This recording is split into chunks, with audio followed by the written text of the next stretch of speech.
Hello, before I tell you the only interesting story I've had in my life, I would like to start with some background. I was fortunate enough to be raised in a good neighborhood, albeit living with a poorer background. My parents are good people that I respect to a certain degree. I say degree because my mother legitimately debated aborting me during a short crisis in my mother and father's relationship. Well, to be fair, bro, she did not know you yet. I would not take it too personal at that point. But let's go on. I was only saved because my dad conceded on whatever issue they were talking about. I may not be the most appreciative of life, but I still want to give it a shot. This is also not exactly a depression chamber story, it's just an amusing story with occasional whining. Well, that's not a good sign. I don't know what show you thought you were writing into. Everyone's parents debated on aborting them. Does that make you special? She should have never told that to her kid. Maybe the dad said it. Did he say? The story starts in 7th grade. I was going through that edgy phase of life. I watched your channel since the 6th grade, so no wonder. However, during this period, I was also becoming really obsessed with the thought of being a lifelong loner and incel. Come on! Fucking hard C tier logic. Literal 12-year-old thinks he's gonna be an incel. What the fuck? That's just my only reaction to most of this shit. Is like, what the fuck? Maybe I am responsible. That last story did say I have a big influence on my audience. This was because I have been rejected more than I could accept. Again, you were literally 12. I basically created this narrative in my mind of being ugly and hopeless and a doomer. I also came to a realization that life was becoming boring and repetitive. I wanted something new. I needed someone to validate me. So imagine this young, impressionable, and frankly online, way too long, naive kid actually fulfilling the only goal he ever had. Nexus said, watching this with my girlfriend, we love your content. Thank you, Nexus. To my autistic mind, the day I met that girl is almost divine. It was the day my life permanently got put in a different trajectory. I don't know what my life would be like if I didn't meet her, for better or for worse. Anyways, I was spending my Wednesday night playing Roblox. I was playing a game that is now defunct and later adapted to become more kid-friendly. Oh, Roblox used to be edgy and hardcore. I must have missed that era. A free-for-all combat game that happened to show gore despite being on a kid's platform. Of course, I was attracted to the game at first because of the gore, because I was a edgy fuck that thought being grown up is exposing myself to horrific shit. Oh, how dare you. There's nothing wrong with enjoying gore in media. It's not pseudo-adults, it's just epic for the win. Not like I'm any different now because I have a gore channel that I infrequently upload gore videos that get decent attention, but that's besides the point. If you hear this, send me a link. I'd love to watch your gore channel. Sorry if I derail, I just like to add more juicy details. Anyway, I was just smashing people into literal guts until I saw someone.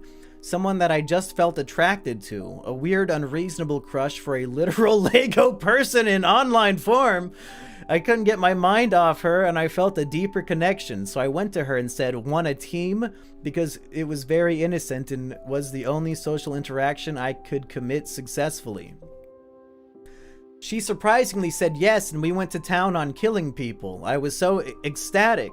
I was shaking and fantasizing. Even though you have to end the game, we friended and waited until the next time we could play. I didn't have any extensive chat DMs though because I was too shy, I think.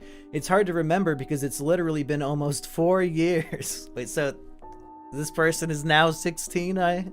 Is my math adding up? Yeah, that's right. Are we being serious right now?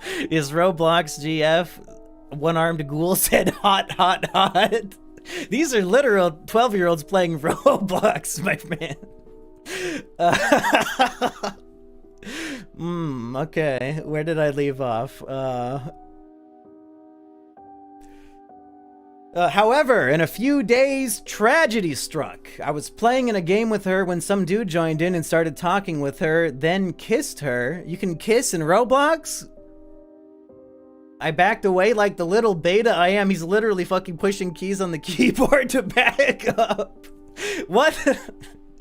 Confused and trying to understand what was going on. She told me that she had a BF this entire time. I thought we had something going, but apparently not. I cried extensively at that moment, completely defeated. My one chance at love dashed. I was autistic and thought this was really rare for someone like me to actually have a girl be friendly to me. After the dude left, I went on to brutally murder her in-game multiple times and tried to pour my incel wrath all over her. She tried to reason with me because she still wanted me as a friend, but I was going full Elliot Rodger on her. Eventually, I unfriended her and left. That'd be like if Elliot Rodger was killing people in World of Warcraft because they rejected him. You didn't go full Elliot Rodger, dude. You're missing a few steps. Eventually, I unfriended her and left the game. She still sent me a friend request, though. I left the friend request in the background just in case something happened. I still had an attraction to her, but do you even know what she fucking looks like? What are you talking about? I don't understand. I don't understand this shit at all. I still had an attraction to her despite my bitterness. Now that I've come to actually organize my thoughts and remember what happened, it's not a big fucking surprise at all how much of a dumpster fire our breakup was. This was all just a prequel. I think it took me a few weeks until I became friends with her again. I think I friended her again because I was hoping to steal the dude's GF. Maybe because I really wanted the championship that badly. I didn't push her too much though at first. I pretended to just be a friend of hers when her BF came into our games. By the way, her online name was... I'm not gonna fucking dox this child's username, dude, so I'll skip that. Twizzy Empire said, "Hi Mumkey, you're in my top 200 slightly better than mediocre YouTubers that appeal to the average Redditor. Hope all is well." Thank you, Twizzy. That's the second best compliment I've gotten on this stream. Somebody else said my short film was a 3 out of 5, so I guess on the tier list of compliments it's slightly higher. So we talked and played and had a good time. We played late into the night, playing all sorts of games, just chatting and enjoying ourselves. Eventually, we exchanged Discords where the chatting went even longer. Okay, that's another thing. Banning children from the internet, you know, good idea, but definitely you should have to show your fucking photo ID proving you're 18 to get on Discord. Anyway. It was apparent that me and her had actual feelings despite her being in another relationship. It was always kind of weird how she treated the fact that she had another boyfriend. Sometimes she would act guilty and regretful about her cheating for me. Again, you guys are just playing Roblox, right? Yet she still decided to tell me and express passionate love for me. Okay. So they're getting toasty. Oh, we were so passionate. It was really intense. We were two utter losers that could literally spend all day chatting. It was basically my dream fulfilled with her. His dream fulfilled is talking to a girl on Discord. Whatever. It kind of makes me kind of jealous right now writing this. Okay, we had two kindas and two rights in that sentence. She was perfectly fine to go along with any autistic desires I had. She was a deeply insecure girl that I reaffirmed every day about my care and attention for her. We even got our real-life friends to join us in online games and chats. But love is boring, and this is a depression chamber, not a love chamber. So true. So I need to skip the falling out. I need to skip the falling out of our relationship. It was a brutal falling out. Friar Lawrence was completely right about intense love. Exiled Postman in the chat says, "Oh God, this is painful." About 2 months after we decided we liked each other, things went to shit. You see, Fee had other friends, guy friends, and Fee is the nickname for the full username, so not a dox, don't worry. Guy friends she was way too close with, like borderline cheating, openly flirting. This really didn't go well with my extremely jealous and unfortunately manipulative personality. She was always ready to accommodate my every need except for this one roadblock. It's weird too because I had female friends that she got jealous of. I bent over backwards unfriending them for her, but it wasn't enough for me to ask the same. Blood can't handle the robussy. I can't do this no more, Jimmy. I'm sorry, Eric. Yeah, I'm sure we'll get to the neo-Nazi part soon. This is only barely halfway over. It was a really toxic and hard cycle, me trying to manipulate her to spend more time with me instead of these other guys, me getting angry, her being distant and cold, us having reconciliation until the very same shit happens again, day by day, over and over. Occasionally, we would have a few days streak of her not talking to those guys after I gave her enough mental abuse from me, until something bad happens and I get upset by her acting cold towards me and I start saying things I shouldn't just to get a reaction from her, just to see if she cared. I even cut myself multiple times to prove my love to her and my frustration from her distant attitude. Basically, she was really moody, which was extremely incompatible with me. I didn't know about moodiness at that time, so I just thought she was being an asshole.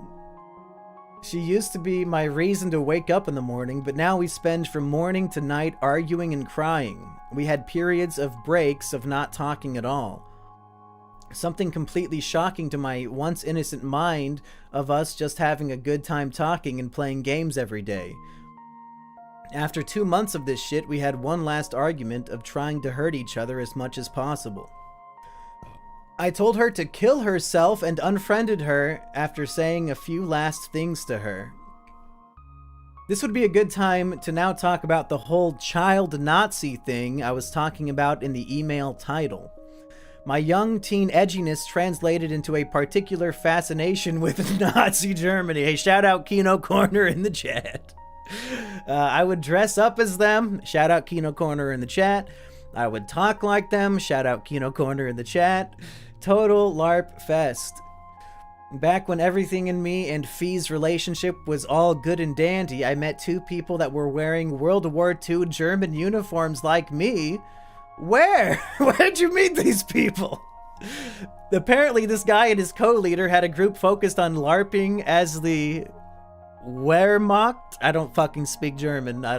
It's Wehrmacht. I signed up for it and we all became a good friend group. They weren't actual Nazis. I think they were just doing stupid, silly things kids do. I wasn't an actual racist either. Yet. What do you mean yet? It was all just to be edgy. Shout out Sean Ranklin. I don't know why. Oh, because he's Wings is a Nazi now? Is that the idea? He did say National Socialism he would like to try. However, in my spare time, being away from Fee, I would find more and more people like me. I recruited them all for my friend/leader. The guy wasn't even all that enthusiastic about the group. He just saw it as a fun friend group where we all hung out. I formed a Discord server where all of us hung out, occasionally chatting and such. Eventually, this friend group would start turning into something more, and I, the person who recruited all these people, would gain their loyalty and respect. With my newfound bitterness from my breakup, I turned to my members as my only support in life. The only people left. This story, I think, is really speaking to, I think, a huge social phenomena of people online who feel lonely and isolated and hurt by women, finding support from fucking neo-Nazis and shit. I think this is a dime a dozen story, to be honest. Let's see, where did I leave off? I turned all my frustration into anger towards random people I didn't even know and could only judge from initial appearance. Me and the group would raid games and Discord servers. To be honest, my members weren't exactly that toxic. I was the main person that had to get them riled up and bully people with me. Shortly before I broke up with Fee, I met a certain Exile Revold? That might be a word, I just don't know. At first, we were allies. Exile also had a small following himself. Or maybe that's his username, Exile Revolt. And he liked our group's Nazi theme. When the owner of my group got banned for some days, he got spooked and decided to quit, leaving me with my followers to spread our influence. Exile made a deal with me, though. He would become the leader of a new group aiming to follow the legacy of the old group. That sounds familiar. A group that would be loosely called from now on as German War Forces. I would be second in command, bring all my members, and be the main recruiter. I accepted this offer because I respected Exile and I wasn't all that power hungry. He was my friend after all. Exile also had connections and gave my group a proper game where we could do whatever horrific Nazi crap we wanted. So off we went. I created a new group separate from the old one, and every day I spent talking to my Discord server, harassing gays, women, and minorities with my friends. You know what? Power. And everyone was having a good time except for the victims of our persistent harassment. I got a text message from Kino Corner, says stop telling everybody the secret truth that I'm a Nazi. That's kind of weird.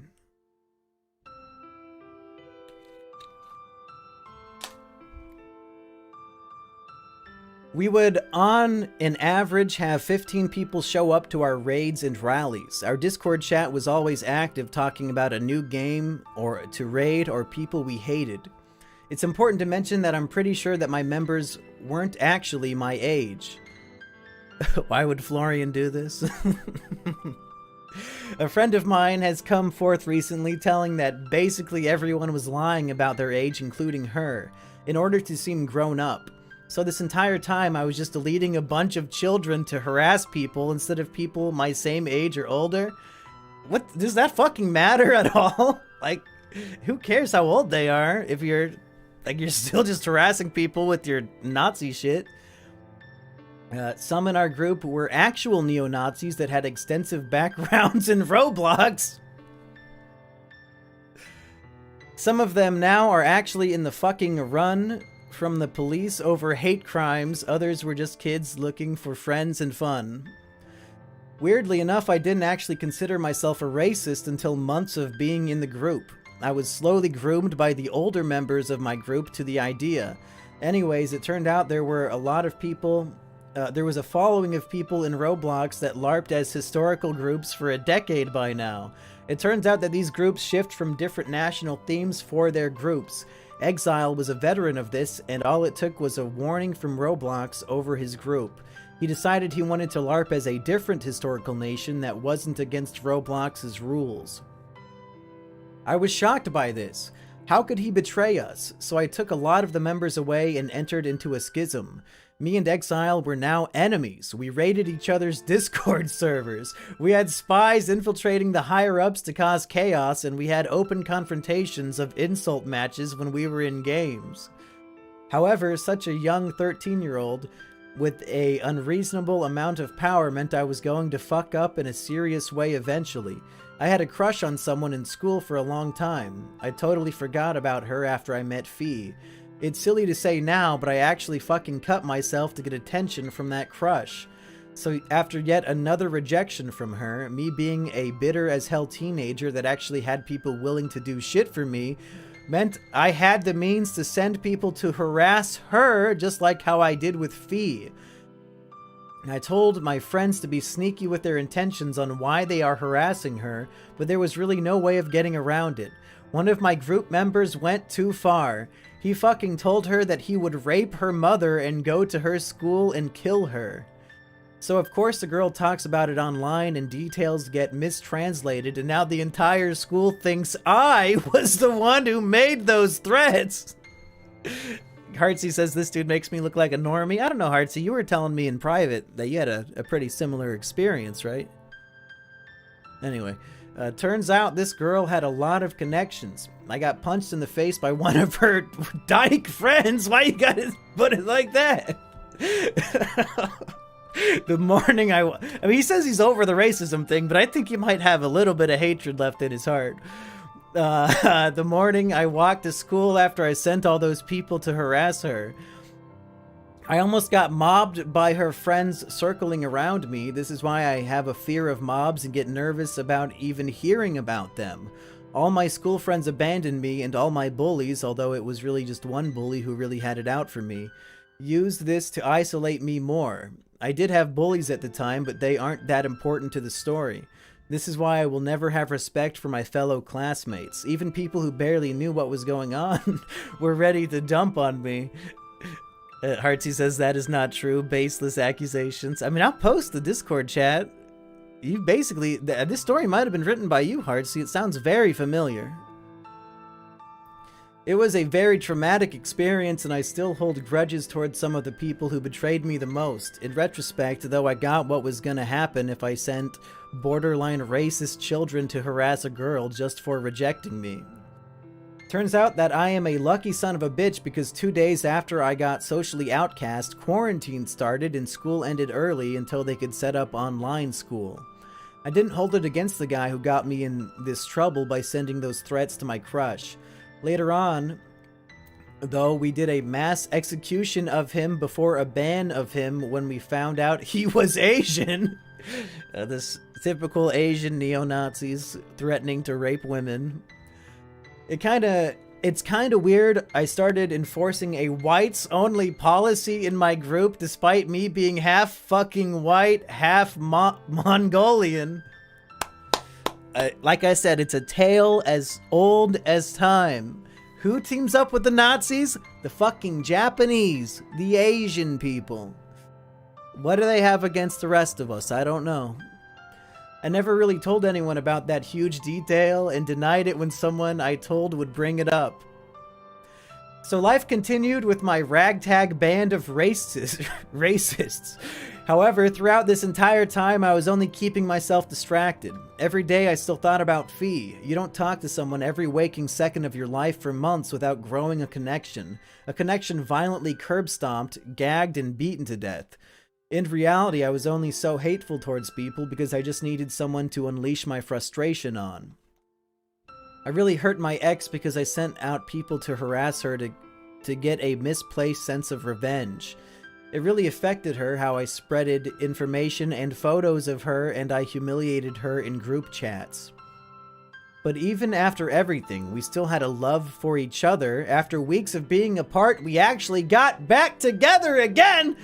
She made the first move this time. At first, I was always a little hostile and cautious because I held a grudge against her. After a few hours of her pleading for us to be back, this bitch needs to write a depression chamber. She's got real issues. Fuck.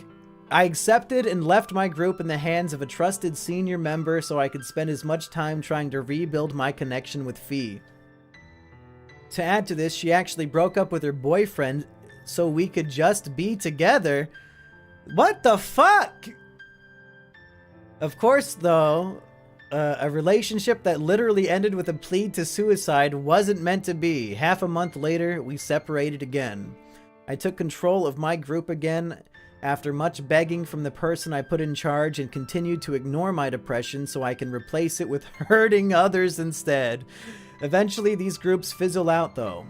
After enough bans and loss of group members, I decided to quit my group and leave it in charge of someone else. A person who also couldn't manage the group properly and let it die too. We did reform sometimes, but even the reborn group was dead by the end of summer. That summer I spent without my group members or anyone to love was the worst time of my life. All I did was think about the mistakes I made with Fee, the social life I ruined, and my rapid descent into isolation, wasting my summer away. Quarantine was probably the worst time of my life. I only had a few friends remaining from the old group. I couldn't let any woman fill the hole in my heart because I was too attached to the warmth Fee provided. Eventually, wounds heal. Years pass by and you begin to feel better. I'm 16 now. I'm young and still have a lot of life to go. I still feel so old. Shut the fuck up! I never thought I'd make it this far. To be honest, I've thought about suicide so much it feels unnatural to still be alive. I was always too much of a pussy to do it. I did find my dad's gun and its ammo for a while, so there was nothing stopping me. I know if I want to suicide, I'll do it properly, not some pussy ass death by overdose. The only reason men are statistically more successful at suicide than women are because men die by guns more. It's probably for the best my dad has found better ways to conceal his weapon. It's scary to me that recently I've realized I have it in me to actually pull the trigger. There's a little impulse ready to pull the trigger where there wasn't. 9 months ago, I actually almost died in my sleep. I had sleep apnea caused by stress from my, at the time, girlfriend, but I didn't know I had sleep apnea. That girl was constantly trying to convince me to stay up the night with her. If I stayed up with her during one of those nights, my sleep apnea acted up. Sleep apnea is choking in your sleep. Then it would have been extremely likely that I wouldn't be able to wake up myself when I was choking in my sleep because my body was very sleep deprived and I would die. At least it would be a peaceful way of dying. My dream would start fading to black without me having awareness of imminent and guaranteed death. Know that life could always be taken away from you. Sadly, this hasn't magically given me the motivation to appreciate life, knowing this unlike other people with near-death experiences. But then again, this was only a hypothetical. Oh god! Fee is now a dude, and she really fucking hates me. Before Mumkey says, I don't think you're using the right pronouns. Hey, you're not gonna hear me say that. I don't give a single fuck about this random person. She's told me she doesn't care which pronouns someone uses for her. She's not that type of tranny. Come on, man. Why you make me read this shit? Before I convinced her to give some testimony to clear up some things for this email, she told me, quote, I'm going to stab you in the neck with a fishing hook and drag you to hell where you belong, you snog-headed cunt, kill yourself. Before unfriending me while I was asleep. You know what, I think it sounds like that transgender person has a good head on their shoulders, very little mental illness. That's a proper way to speak to another person. Before unfriending me while I was asleep, she's really not a fan of me friending her on Discord every once in a while to answer my questions about our past. Still though, she hasn't changed in heart since we first met. She's still online 24/7 and spends hundreds of dollars on Roblox. A kid's game. Oh, boy. Getting high and mighty. Oh, Roblox is too child for me. I'm 16 now. I'm so old. She has a thing for tough, uncaring dudes, according to a guy who dated her just to cuck me back in the Nazi group era. She's a self-identified Satanist. Apparently, Satanism is all about self-worship and looking out for yourself. You could say she is on the deep end, just like me. I'm a tiny bit more experienced in relationships ever since I was a naive 7th grader. Still, despite every woman I've met, she was the best I ever had. Now I spend my days trying my best in school, venting to the few friends I have, and working my shitty retail job with my shitty boss to spend way too much money on collectible items to fill the void in my heart. I don't really want to live life just for the sake of living. I mean, I have creative outlets and dreams to pursue, but I'm just so cynical and tired of life. Believe it or not, listening to Depression Chamber stories has helped me realize that there are still things to live for later in life. The Depression Chamber is more helpful to poor mental health individuals than any conventional way, in my opinion. Hey, you know what? Us making fun of these children is actually doing some good, so I take back all the guilt I felt. Maybe I'll just go die. Maybe I'll just use my Mongolian passport to get a hot Mongolian trad life and live in the steppes. Maybe I will actually realize the truth in life and live content and peacefully. Thank you for reading my story. I hope it wasn't too cringe, hearing me ranting over stupid shit that happened 3 years ago. Oh my fucking god. P.S. If you are a girl of appropriate age, 15 to 17, contact me at... and we can start a beautiful family of 10. I'm not reading out his fucking Gmail account. Are you fucking kidding me? Okay, I'm gonna copy and paste this and put it in the word counter website to see what grade level it was written at. Okay, reading level 9 to 10th grade, so consistent with his age. It makes sense to me.